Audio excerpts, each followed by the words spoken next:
Bienvenue dans Cultiver la biodiversité, le podcast qui vous dit pourquoi la biodiversité c'est un trésor à cultiver. Je suis Estelle Serpollet. Je suis Emma Flippon. Nous sommes ingénieurs agronomes spécialistes de la biodiversité cultivée et passionnés par la sélection participative. Ici, on vous parle de graines, de celles et ceux qui les cultivent et les étudient, de semences paysannes, mais pas que, d'autonomie des agriculteurs, de collectifs, parce que les semences sont à la base de notre alimentation. Bref, on vous donne des clés pour comprendre l'importance de la diversité génétique dans les systèmes agricoles et des outils pour agir.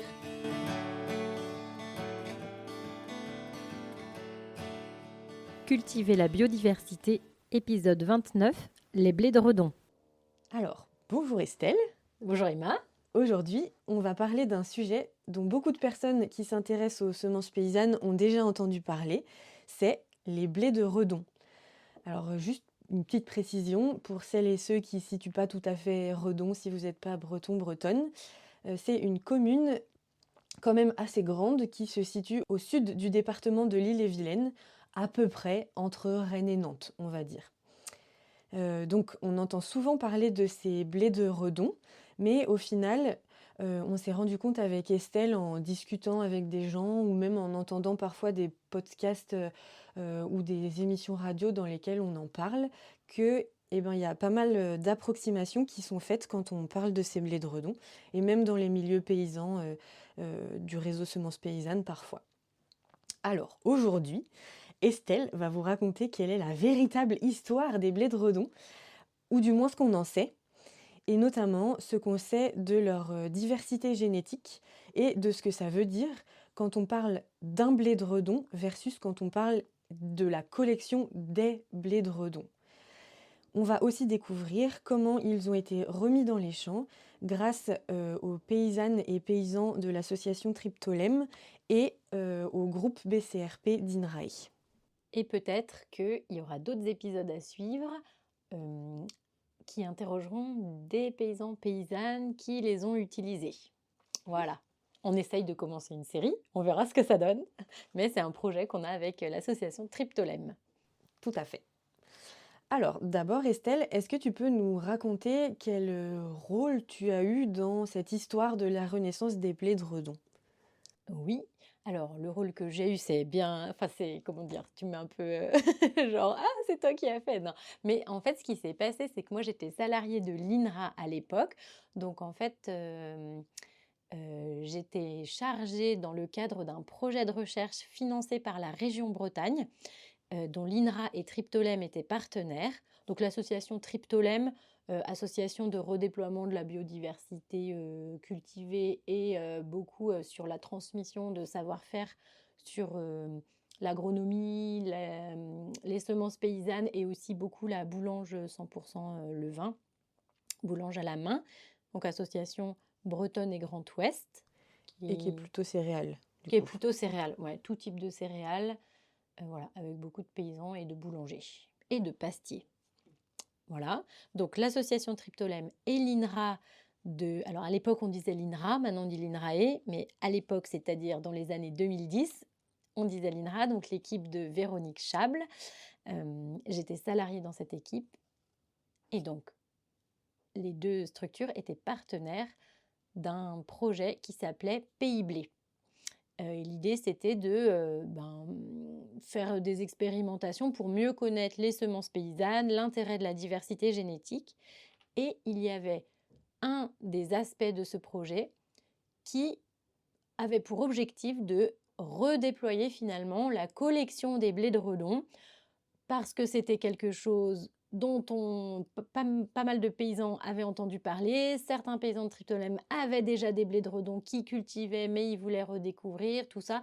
Donc on s'est dit, ok, dans ce projet, on va en profiter pour re-explorer cette collection des blés de Redon, la décrire plus précisément, mieux la connaître pour mieux peut-être la remettre en culture, la remettre dans les champs des paysans, puisque comme on parle d'une collection, on parle de ressources génétiques. Voilà.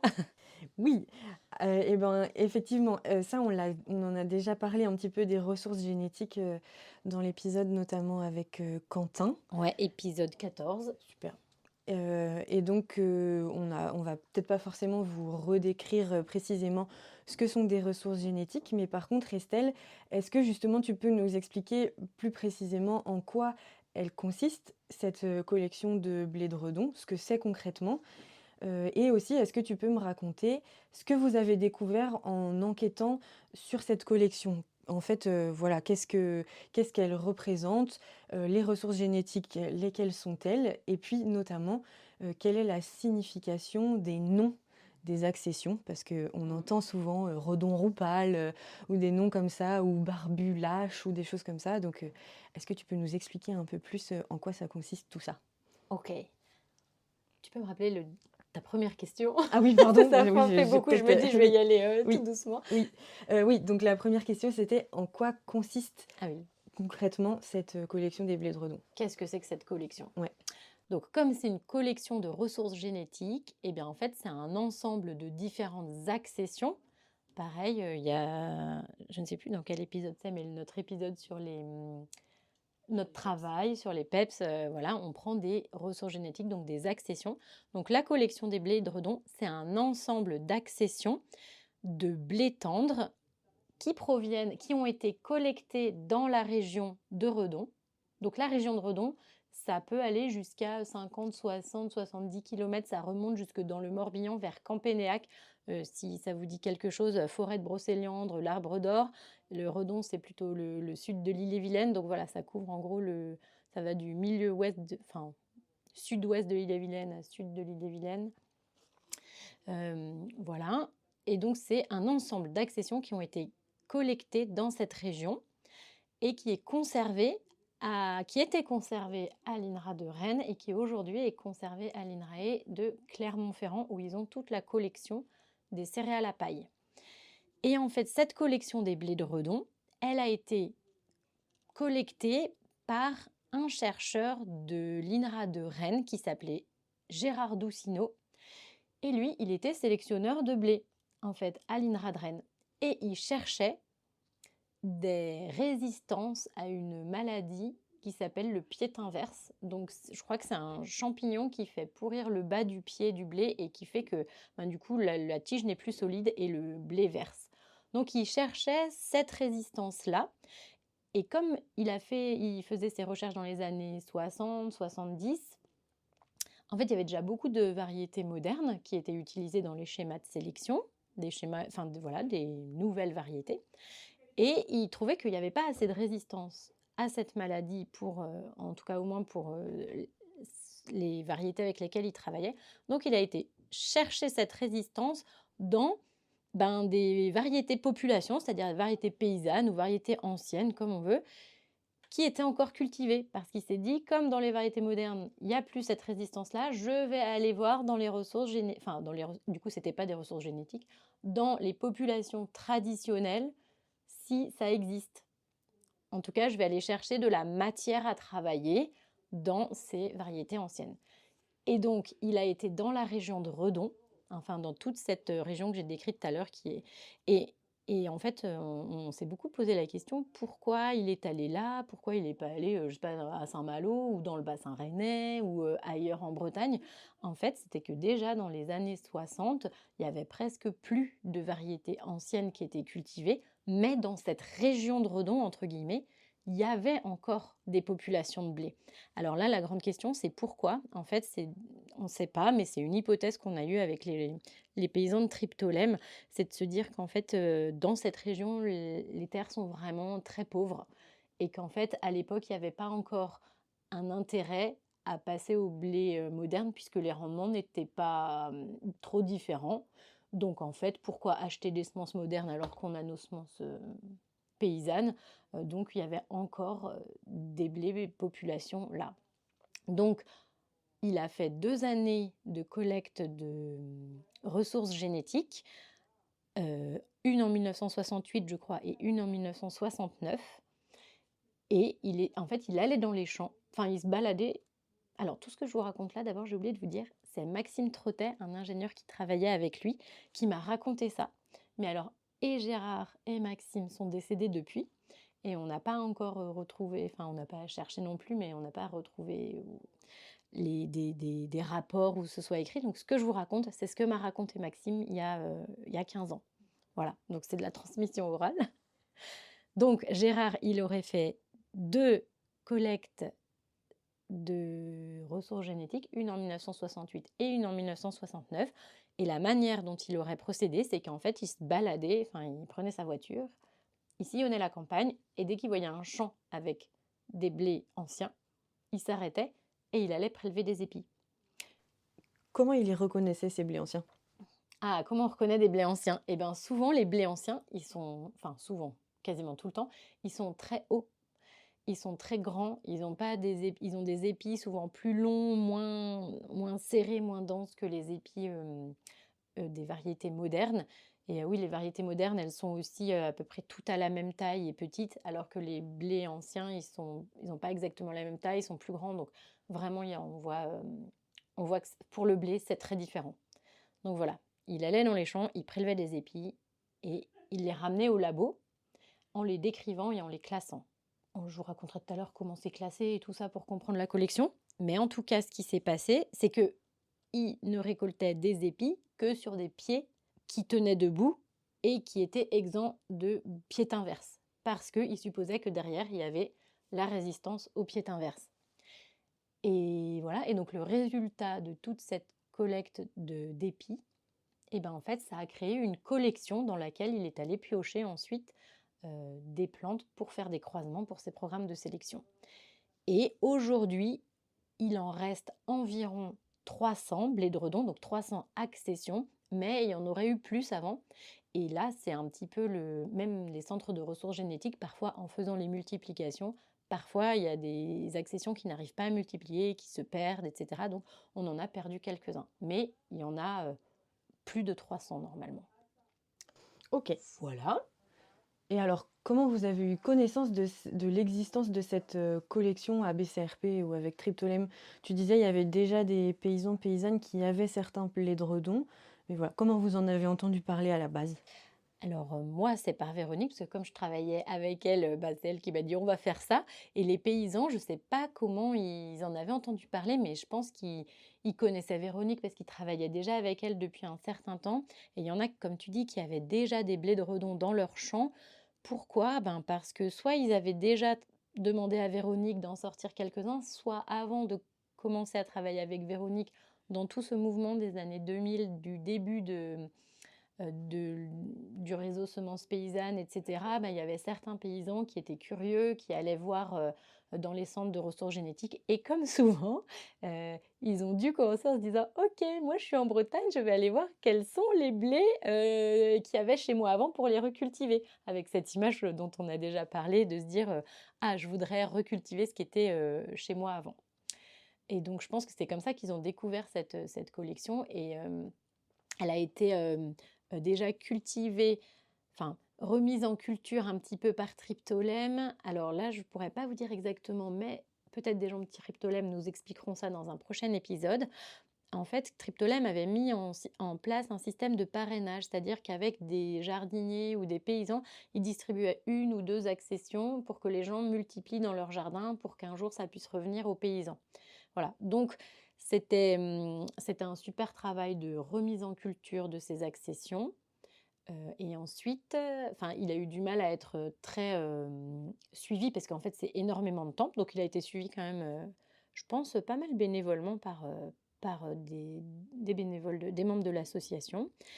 Et ce qui fait qu'il y a plusieurs paysans en Bretagne qui, déjà en 2010, au début du projet Pays Blé, avaient en fait leur mélange de boulanges. Il y avait déjà des blés de redon dedans, quoi.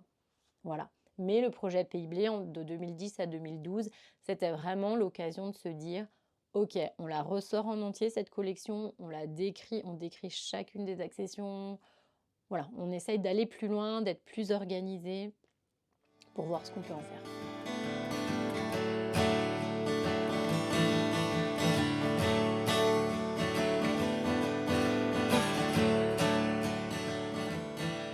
Et justement, alors pourquoi vous avez eu envie de la sortir en entier, cette collection? Pourquoi en fait elle est si particulière et elle est devenue quand même assez connue en fait dans les réseaux, cette collection, donc pourquoi? Eh oui, pourquoi? Eh bien, en fait, parce que quand on regarde la liste des 11 000 et quelques accessions de céréales qu'il y a dans la collection de céréales à paille de l'INRA et de Clermont, il n'y a pas une seule sous-collection, entre guillemets, avec autant d'accessions qui, alors, entre guillemets, pas qui portent le même nom, mais qui viennent du même pool ou quoi. C'est-à-dire que la manière dont Gérard Doucineau il a créé cette collection, ben, on trouve pas d'autres collections comme ça. Quand des gens nous disent ah, on voudrait voir ce qui pousse chez nous, par exemple, avec l'association Cultivons la biodiversité en Poitou-Charentes, un jour, quand on a fait un projet de sélection participative de blé avec eux, ils m'ont dit ah ben, vas-y, regarde dans les banques de semences ce qui était cultivé avant dans le Poitou. Donc j'ai appelé à Clermont-Ferrand, ils m'ont dit ben non, j'ai que Angoulême ou Rouge de Bordeaux. C'est pas vraiment le Poitou non plus, mais sinon, avec les noms qu'il y a de régions, bah il y a rien quoi. Donc il y a rien. Alors que quand on regarde en Bretagne et qu'on cherche des noms de villes qu'il y a en Bretagne, bah il y a Redon qui revient 300 fois quoi. Donc c'est un truc impressionnant. C'est une collection avec beaucoup d'accessions qui ont été collectées sur un tout petit espace géographique. Et ça, il n'y en a pas d'autres en France, peut-être dans d'autres pays, je ne sais pas. Mais du coup, c'est vraiment particulier. Super. Mm. Eh ben, est-ce que c'est pas le moment que tu nous décrives les accessions plus précisément? Alors, on Et va en avoir pour longtemps. oui, c'est vrai. Mais oui, du coup, comment, enfin, tu disais, il a récupéré des épis et ensuite il les a classés. Donc, en enquêtant, est-ce que vous avez réussi à comprendre comment il les a classés et qu'est-ce que représente chaque accession alors? Oui, et bien alors ça, c'est vachement intéressant parce que ça nous apprend pas mal de choses sur... Enfin, ça nous donne des indices sur ce qu'on a dans les mains et du coup, ce qu'on peut faire avec selon nos objectifs et par exemple des objectifs de diversité. En fait, dans la collection des blés de redon, eh ben, il y a plein de blés de redon sur les 300 là qui s'appellent avec une description de l'épi. Par exemple, il y a blé de redon roux demi-lâche, il y a blé de redon roux pâle, il y a blé de redon roux barbu, blanc barbu, voilà, des choses qui décrivent vraiment l'épi. Donc ce nom, par exemple, blé de redon roux demi-lâche, et ben en fait, donc demi-lâche, c'est que les épillets sont pas très collés, mais pas très espacés non plus. C'est demi-lâche ou demi-dense, enfin voilà. Et donc, en fait, ce qu'on voit, c'est qu'à côté de ce nom qui décrit, il y a par exemple 2.5, 2.6, 2.7, 3.1, 3.2 ou 1.1, 1.2 jusqu'à 1.26. Mais c'est toujours du blé de redon roux demi-lâche. Et en fait, qu'est-ce que c'est? C'est qu'ils ont tous ce phénotype, donc cet aspect visuel de l'épi qui est roux et demi-lâche. Et en fait, quand le chercheur il revenait de ses collectes, il avait plein d'épis et on ne sait pas si les épis ils étaient collectés dans le même champ, ni dans quelle ville, tout ça, on ne sait pas. Mais lui, ce qu'il faisait, c'est qu'il les reclassait par type. Donc il mettait tous les roux ensemble, tous les blancs ensemble, ensuite tous les blancs et barbus ensemble, tous les blancs et pas barbus ensemble, etc. Donc il opérait un classement un petit peu comme on peut faire des classements phylogénétiques, là, enfin voilà. Et donc dans les redons roux demi-lâches, ben, en fait il y en avait plein. Et donc, les a séparés en 3 catégories, puisqu'il y a des 1 point quelque chose, 2 points quelque chose et 3 points quelque chose. C'est-à-dire qu'il a dû voir quelque chose là qui les faisait vraiment différents, peut-être la taille, tout ça. Là, on ne sait pas, parce que ce n'est pas précisé. Et puis ensuite, pour chaque sous-catégorie de redon roux demi-lâche, eh ben, on voit qu'il y a du numéro 1 à 26 pour la catégorie 1. Les roux demi-lâches 2, ben, il y en a 1 à 4, les roux 1 à 8 ou 10. Et après, pour les 3, il y en a 2. Alors voilà, ces 3 catégories, on ne sait pas trop, mais il a remis un code, enfin après la sous-catégorie 1, 2 ou 3, il a remis un code 1, 2, 3, 4, 5 jusqu'à la fin. Et donc, il a mis un code par épi. Donc ça veut dire quoi? Ça veut dire qu'aujourd'hui, quand on prend l'accession blé, redon, roux, demi-lâche 2.7, c'est la descendance d'un seul épi. Et ça, c'est pas toujours le cas dans les ressources génétiques. Quand on prélève une ressource génétique, qu'on dit par exemple le blé d'Angoulême, peut-être que le blé d'Angoulême, on a ramassé plusieurs épis, enfin une brassée d'une population traditionnelle cultivée. La collection des blés de Redon, c'est une série d'épis qui ont été multipliés épi à épi. Donc aujourd'hui, on sait que chaque accession est la descendance d'un seul épi. Voilà, donc ça nous donne déjà un petit peu un indice de, voilà, pour se dire finalement, quand on a une accession de blé de Redon, déjà on sait que dans les accessions qu'on prend dans les ressources génétiques, il n'y a pas beaucoup de diversité puisque les centres de ressources génétiques, ça fait un goulot d'étranglement au niveau de la diversité parce qu'ils ne récoltent que quelques plantes de chaque accession. Mais là, on sait déjà que c'est la descendance d'un seul épi. Voilà. Et quand on regarde les séries de numéros, des fois il y a des trous. Et donc les trous, soit c'est parce qu'ils n'ont pas été, la banque de semences n'a pas réussi à les maintenir, soit c'est que dans la descendance, ça partait dans tous les sens. Parce que peut-être, comme c'était des populations, il y avait eu des croisements et donc on était dans de la descendance de croisement naturel et que donc ça ne plaisait pas aux chercheurs parce qu'il s'est dit, ah oui, mais en fait, moi, si je veux aussi ce caractère blanc, par exemple, ou ce caractère roux, je ne peux pas prendre un truc qui part dans tous les sens. Donc voilà, il y a des trous dans les listes, soit par perte, soit par le fait que ce n'était pas homogène dans les générations d'après. Et donc tout ça, je crois que c'est les 3/4 de la collection qui est comme ça. Et ça, c'est la première année où il a collecté les blés de Redon. Donc, il a ramassé tout ça, il les a classés par type. Donc 1968 apparemment. Et 1968, il a refait 69. 1969, bien vu. Donc 1969, il a fait une autre campagne de collecte de population. Et là, il a changé de méthode. En fait, il les a appelés blé de Redon avec le nom d'une commune de cette région de Redon. Et ensuite, donc, blé de Redon, le nom d'une commune, une lettre et un numéro. Donc la commune, c'était la commune sur laquelle se trouvait le champ dans lequel il a prélevé les épis. La lettre identifie un champ, donc parfois il y a des communes où il y a A, B, C, où il y a plusieurs lettres. Et ensuite, le numéro donne le numéro de l'épi dans le champ. Donc là, on a pu voir qu'il a collecté parfois plusieurs épis dans un champ. Et là, on sait aussi de la commune d'où ça vient. Donc en fait, ça c'est intéressant parce qu'il y a des gens, par exemple, dans le projet Pays Blé, il y avait des blés qui ont été collectés à Campénéac. Donc voilà, dans le Morbihan, vers la forêt de Brocéliande. Et à Campénéac, il y a une abbaye cistercienne avec des sœurs qui ont une ferme et elles ont entendu parler de ça ou je ne sais plus comment, on les a contactées et donc j'étais allée discuter avec la sœur agricultrice et en fait, je lui ai parlé de ces blés de Redon, elle a dit « Ouais, ça serait trop bien, filez-moi tous les blés de Campénéac !» Et donc du coup, on a remis les blés de Campénéac, à l'abbaye de la Joie Notre-Dame et la sœur, elle a multiplié tous ces blés-là et elle nous a rendu les semences qu'elle avait réussi. Voilà, et il y a des gens qui disent « Ah moi j'habite à Sixturaf, je voudrais cela », enfin voilà. Mais là, ce qui est super intéressant, c'est que, en fait, comme des fois dans une commune, on voit qu'il y a une commune et un champ, et qu'il y a plein d'épis, nous, quand on les a observés, on voyait que dans un champ, il y avait des roux, des blancs, des barbus, des pas barbus. Donc on s'est dit, ok, dans les champs, il y avait déjà des mélanges. Donc ça, c'était intéressant. C'est super intéressant.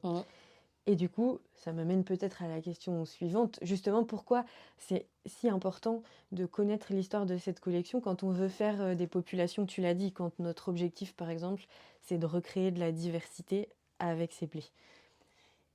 Eh bien oui, voilà. C'est un petit peu les deux choses principales qu'on a découvertes dans cette collection. C'est que finalement là, chaque accession est la descendance d'un seul épi, donc il y a 0 diversité génétique. Donc si on veut en faire des semences paysannes, ça n'a pas vraiment de sens, en tout cas pour toi et pour moi et pour plein d'autres paysans, de se dire « Ah, je vais me faire une population de blé de Redon blanc demi-compact aristé 1.3 ». En fait, ça veut dire qu'on a un champ qui est une lignée pure. Donc, si on veut se faire une population diversifiée, mais sur le même type, un peu comme nos peps, en fait, on avait déjà commencé à faire les peps là. Parce que finalement, on peut se dire, ah ben moi, ça me plaît d'avoir des épis qui sont blancs, demi-compacts, aristés, j'aime beaucoup ce phénotype. Et ben on pourrait mélanger tous les blancs demi-compacts aristés, mais on sait que c'est plein d'épis différents qui peut-être viennent de champs différents, donc sûrement une histoire et une génétique un peu différentes, tout en ayant ce caractère commun, et on peut recréer de la diversité. Mais si on ne prend qu'une seule accession, on sait que c'est, entre guillemets, peut-être même pire que les accessions classiques, puisque c'est la descendance d'un seul épi, donc zéro diversité génétique. Donc bien savoir ça, voilà, en fonction de ce qu'on veut faire avec.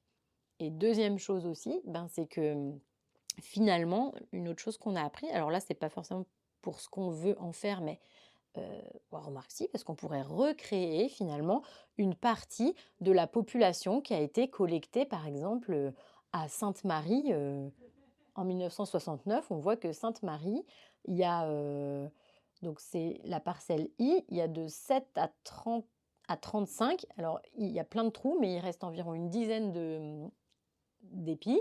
Donc on peut se dire, tiens, je vais créer cette population où déjà on savait qu'ils étaient cultivés ensemble, et donc je repars de ça, quoi. Voilà, donc bien connaître, comme tu disais, ta question, pourquoi c'est important de bien connaître, pour savoir ce qu'on a en termes de diversité et savoir où on veut aller, donc comment on peut la retravailler. Ok. Mais oui, j'avais envie de la poser cette question. Est-ce que l'idée des peps, elle serait pas venue déjà de Pays Blé, en fait? Mais en fait, t'as raison, mais j'y avais jamais pensé. C'est trop bien. Mais oui, C'est un cheminement. oui, c'est ça. C'est que finalement, c'est un truc qui concatène plein de trucs et on se rend compte que oui, ça date déjà de là-bas. Trop chouette. Et peut-être du coup, tu pourrais aussi nous raconter comment vous vous êtes organisé entre BCRP et Triptolem pour faire revivre cette collection. Parce que du coup, s'il y a 300 accessions différentes, comment vous avez géré cette énorme collection? Combien de temps ça vous a pris? Comment vous vous êtes organisé collectivement? Et aussi peut-être tu peux nous raconter ce qu'il en reste aujourd'hui de tout ce travail, quoi. Ouais. Comment on s'est organisé? Alors déjà, combien de temps ça a pris? En fait, comme c'était un projet limité dans le temps qui durait 3 ans et qu'en fait, ça demande énormément de temps de gestion, en fait, sur le redéploiement et la description de cette collection, c'était que sur ces 3 ans. Donc ce qu'on a fait, c'est qu'on s'est dit: «Il faut qu'on la ressorte toute pour l'observer, en entier et la multiplier le plus possible». Donc, comment on a fait? On a demandé à des agriculteurs volontaires qui étaient OK d'accepter une ligne de chaque, enfin plusieurs lignes une par une, parce on a commandé la collection à Clermont-Ferrand, mais du coup, on avait 100 graines de chaque accession, donc c'est pas beaucoup. Et on s'est dit, OK, avec l'expérience qu'on a, quand quelqu'un multiplie plein de choses comme ça, peut-être qu'il va perdre, donc on va pas mettre tous nos œufs dans le même panier. On va essayer de la collection, de la multiplier en 3 sites différents chaque année.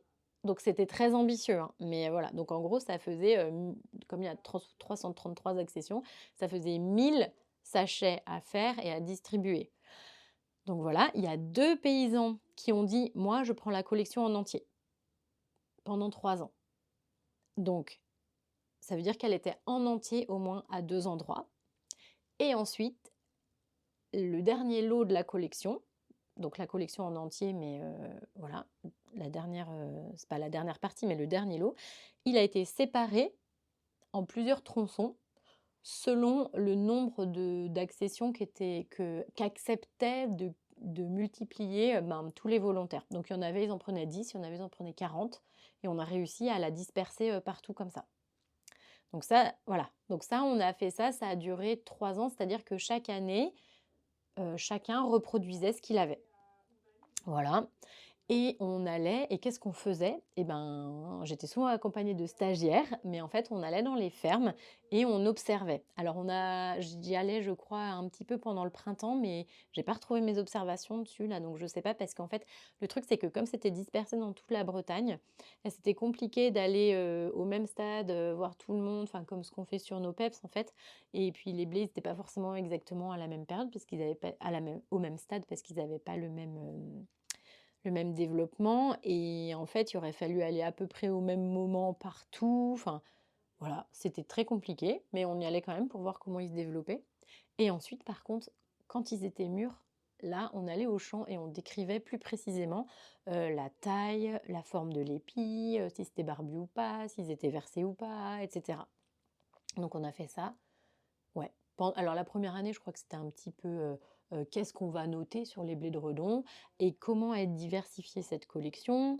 Donc combien il y a d'accessions barbues, combien d'accessions, pas barbues, et c'est là qu'on a découvert que, ah! Quand elles viennent d'un même champ de la deuxième vague de collecte, ah ben, en fait, ils sont pas du tout pareils.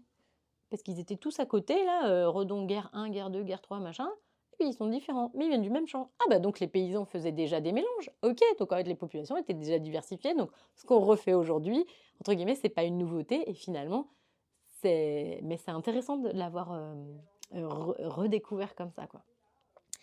Donc voilà, on a fait ça. Puis la deuxième et surtout la troisième année, on a des descriptions voilà, plus concrètes. Et typiquement, cette année, j'ai envoyé les fichiers de données à une chercheuse de l'INRA qui voulait essayer de redéployer la collection de Redon pour mettre dans les programmes de sélection.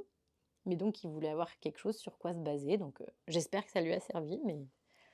Mais voilà ce qu'on a fait. Et c'était très compliqué parce que notamment les paysans qui avaient toute la collection en entier, ils n'arrivaient pas toujours à la multiplier en entier. C'est énormément de travail. Donc même si nous, on allait aider, c'est enfin, voilà, 330 lignes de 1 mètre de long. Enfin, voilà, c'est un travail immense. Et pour des paysans boulangers qui ont déjà pas tant de temps que ça, c'est une organisation. Donc je dis pas qu'on a tout bien réussi comme il faut. Mais ça a permis aussi de parler de cette collection, de distribuer à plein de gens sur des foires bio, de montrer la diversité, tout ça. Donc c'était vraiment, vraiment sympa. C'est comme ça qu'elle est devenue si connue en fait. Et ben, je pense que ça a participé de son regain de connaissances, enfin, ou de diffuser encore plus sa connaissance. Ok, super. Et oui, du coup, dans quelle mesure tu sais aujourd'hui comment ils vivent ces blés de Redon? Eh ben, c'est une bonne question à laquelle peut-être nous allons répondre avec les prochains épisodes en allant voir les gens qui, il y a 15 ans, ont fait ça. Et ben, dans quelle mesure elle vit? Alors, je sais qu'il y en a, ben, comme ils n'arrivaient pas à tout récolter, enfin, à tout bien identifier, garder un, ils ont fait des mélanges avec ce qu'ils avaient et ils ont intégré ça dans leur mélange boulange ou alors ils ont continué, ou ils ont gardé que ce mélange pour le cultiver. Parfois, ils l'ont gardé, parfois, ils l'ont perdu. Moi, j'avais fait un mélange spécial avec 4 blés de redonguère qui m'avaient tapé dans l'œil. Et c'est pareil, il n'a pas perduré, je crois. Euh, mais en tout cas, ça a permis à plusieurs paysans de créer des nouveaux mélanges ou de commencer leur mélange ou pardon, pas de commencer leur mélange, mais d'enrichir les mélanges qu'ils avaient déjà. Voilà. Et surtout, ce dont ils se sont rendus compte, je pense, c'est que ça n'avait pas trop d'intérêt de cultiver un seul. Voilà. Même si, d'une première sortie de collection dans les années, début des années 2000, certains avaient une population qui s'appelait Redon truc, machin, et qui gardaient en observation sur des plateformes. Mais voilà, là, je pense qu'on a vraiment exploré cette idée de c'est mieux, entre guillemets, c'est plus intéressant de mélanger parce qu'on sait que c'est la descendance d'un seul épi à chaque fois. Voilà. Donc voilà, elle vit plus ou moins aujourd'hui, mais de manière dispersée. Disons qu'elle est venue alimenter les mélanges de plusieurs paysans boulangers. Et elle est encore, je crois, en culture au jardin botanique d'Yves Rocher, à la Gacilly. Donc je ne sais pas si vous connaissez la Gacilly, mais il y a une super expo photo tous les ans dehors, vachement chouette. Et en fait, c'est là où il y a les usines Yves Rocher. Et ils ont un jardin botanique Et quand ils ont entendu parler de ça, je sais pas comment, sûrement par Nicolas Suppiot, un paysan boulanger qui les a croisés ou qui sont dans la zone, parce que l'Agacilly est dans cette zone des blés de Redon et il y a des blés qui ont été collectés à l'Agacilly avec un numéro. Et ben en fait, au jardin botanique, ils ont dit ouais, c'est trop bien. Ah ben nous, on peut prendre chaque année, on prend 60 accessions et on les remultiplie et on va faire tourner la collection comme ça sur 6 ans, je crois, peut-être 6 fois 6, 36, ouais, ça fait à peu près 330. Enfin, et bien en fait, tous les ans, on remettra 50 à 60 accessions en culture pour pouvoir les redistribuer pour on ne sait pas quoi, mais un jardin botanique, de toute façon, son but, enfin, si vous allez, non là je vais parler en rennaise, mais si vous allez au Tabor, à Rennes, c'est ça, il y a le jardin botanique avec la conservation de plein d'espèces. Donc eux, ils ont voulu faire ça avec la collection de blé de Redon. Et cette année, donc nous sommes en 2026, mais c'était en 2025 que j'ai entendu dire ça, j'ai rencontré quelqu'un qui m'a dit non, non, mais maintenant je travaille à Yves Rocher et tout ça, et donc ils ont la collection du blé de Redon. Et j'étais là, ah cool. Donc en fait, elle est encore en grande partie dans les jardins botaniques d'Yves Rocher. Et elle est toujours, évidemment, à Clermont-Ferrand, à l'INRAE. Et donc dans les champs des paysans, en plus ou moins grande quantité. Super. Ben, merci Estelle. Est-ce que tu as encore une idée ou quelque chose que tu aurais envie d'ajouter? Eh ben là, non, il n'y a rien qui me vient. Mais en tout cas, ça me donne. Ta dernière question me fait dire que finalement, il y a plein de choses qu'on ne sait pas, c'est-à-dire qui a encore ça dans ses champs, qu'est-ce qu'ils ont fait avec, comment les paysans se sont réappropriés cette collection à partir d'un travail finalement assez méthodologique. Voilà. Et donc ça, j'espère qu'on va pouvoir explorer ça cette année en allant interroger plusieurs personnes de l'association Triptolem ou des sympathisants qui ont travaillé avec. Trop chouette, merci. Ben, merci à toi. Et voilà, vous en savez plus sur les blés de Redon. On espère que ça vous a plu et surtout si vous avez des questions, vous pouvez nous les poser par mail. On vous a mis notre adresse en description ou sur les réseaux sociaux. On vous met aussi des liens et des articles pour en savoir plus dans la description de l'épisode. Et si vous voulez voir la biodiversité cultivée en vrai, que vous soyez du monde agricole ou pas, il existe certainement une association Semences Paysannes proche de chez vous. Allez voir sur le site de nos amis du réseau Semences Paysannes. À bientôt pour un nouvel épisode. Et si ce podcast vous a plu, n'hésitez pas à le faire connaître autour de vous ou à lui mettre des étoiles sur votre plateforme d'écoute. À bientôt! À bientôt! Si vous êtes arrivé jusque-là, c'est que cet épisode vous a plu. Alors, si vous voulez nous soutenir, vous pouvez nous faire un don via le lien en description de cet épisode. On utilise la plateforme Libérapay, qui est une plateforme libre, comme les semences dont on parle dans ce podcast. Via Libérapay, vous pouvez nous faire un don récurrent ou un don ponctuel. Mais bien sûr, vous pouvez aussi parler du podcast autour de vous via les réseaux sociaux. On est sur LinkedIn, Facebook et Instagram. Tous les liens sont aussi en description de l'épisode. Mais vous pouvez aussi, évidemment, utiliser le bouche à oreille. Un grand merci à vous. Et n'oubliez pas, pour sauver la biodiversité, mangez-la!